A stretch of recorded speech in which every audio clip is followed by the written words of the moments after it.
interested in a little bit of first aid for how dogs affect our mental well-being and how to look after them, come a bit closer if you like. Lovely. Right. So, a little bit of a Q&A. Has anybody ever had to administer any first aid to an animal before? No. Okay, so first things first, how would you know you needed to administer some first aid to a dog? What's the most obvious sign? They're not themselves. Yeah, yeah. Choking was the first one I thought. Strange behaviour. Strange behaviour. Cuts, yeah, cuts are very good. You ask for it? Sorry? They just ask for it. Yeah, I don't think that's really bad. No, my cat.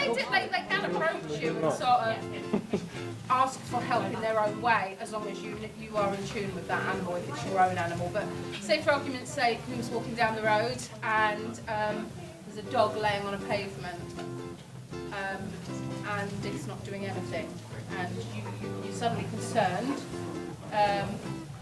How would you check to see if that dog's alive? Breathing rate. Yeah, see whether it's breathing. Check its pulse. Would you approach the dog? Yeah, obviously. Check for danger but- first. Sorry? Check for danger first. Check for danger first, thank you, well done, absolutely. First things, because obviously all dogs are different and they can get spooked. So you'd make some noise around the dog to see if it's scuttled off. But we can put your hands on the dog, providing you don't go over its head, because that's going to scare the dog if it did wake up and was just asleep, you know.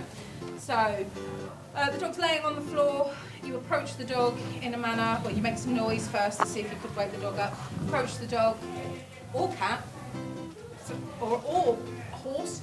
You know, so, I mean, you're not likely to find one down the street, but we would. No, absolutely.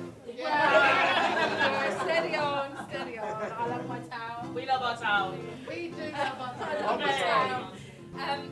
We would approach the dog, checking for a pulse. Do you know how to check for a pulse on a human being? Yeah, just Right, how would you check for a pulse on an animal? Do you know what side of the chest the dog's heart is? A cat's heart is? It's not, it's on the left side of their chest. Now obviously there are different sizes of chest. Some are barrel-chested, some are narrow-chested, some have, you know, long chests, slow chests. But you wouldn't directly go for the heart. There is a pulse in the groin area. So when a dog opens up and squints like a spatchcock chicken, you can check in the groin area for a pulse. That's the first thing. But again, with human CPR, you can apply that exact same rhythm to a dog. And if you were able to give mouth to mouth, make sure the tongue is out and blow. Create a airlock around the muzzle and blow. Not that you would ever probably need to, because you would pull a crowd in, hopefully. So that's the scariest one. But for cuts, exactly the same as humans. You apply pressure. So that's always a good way to add before you put around. So moving aside from the obvious first aid issues, has anybody got an animal? Who's got animals? Yeah, okay. What percentage of that is a dog? Cats? Hamsters? Birds? And how much do they affect your happiness? Massively. Did you know that there's a huge percentage of animals in shelters that have no love and no care? So if you are looking for non-committed.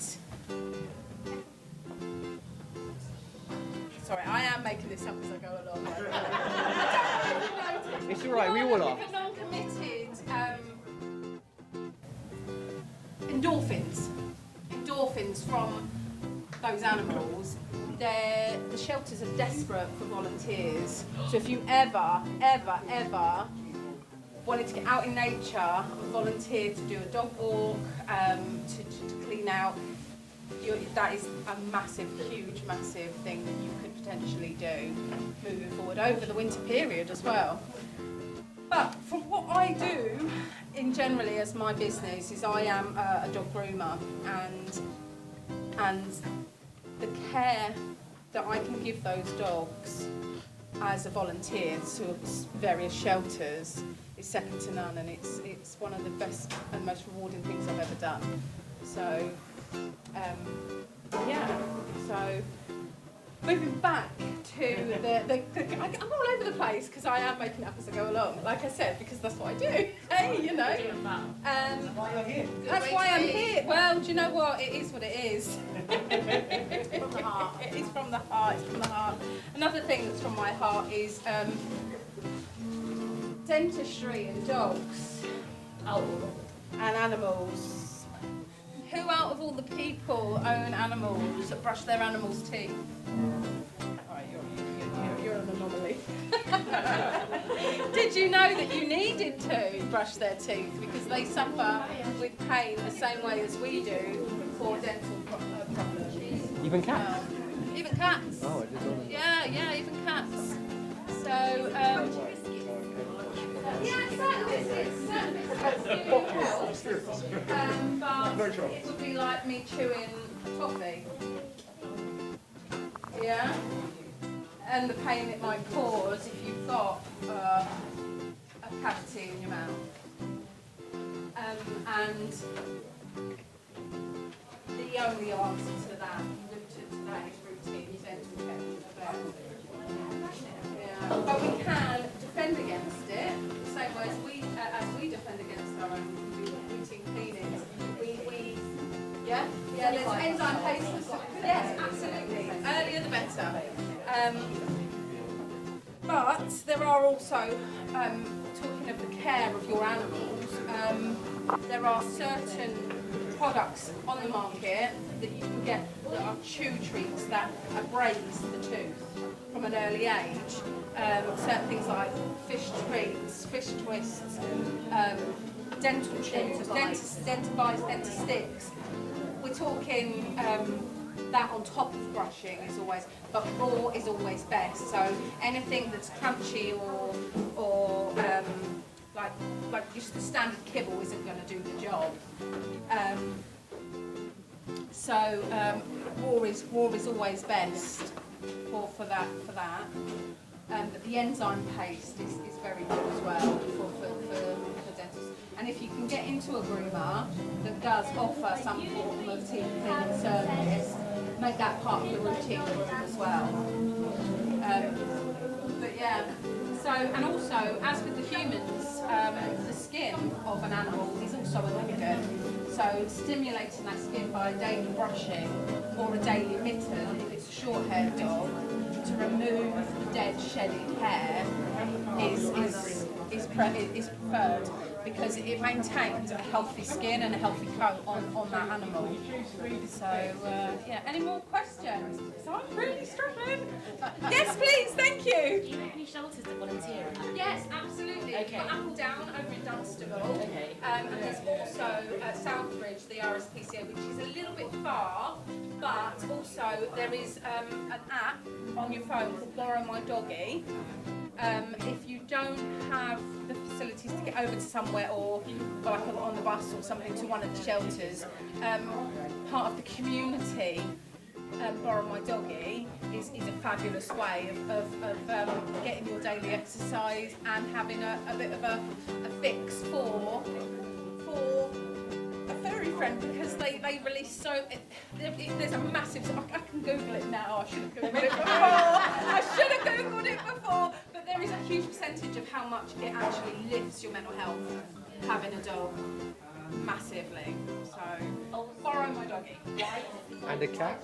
What makes it give you joy? Like, Why did I get into dog grooming? Well, I've got 5 dogs to start. If anyone wants to walk my dogs, they can.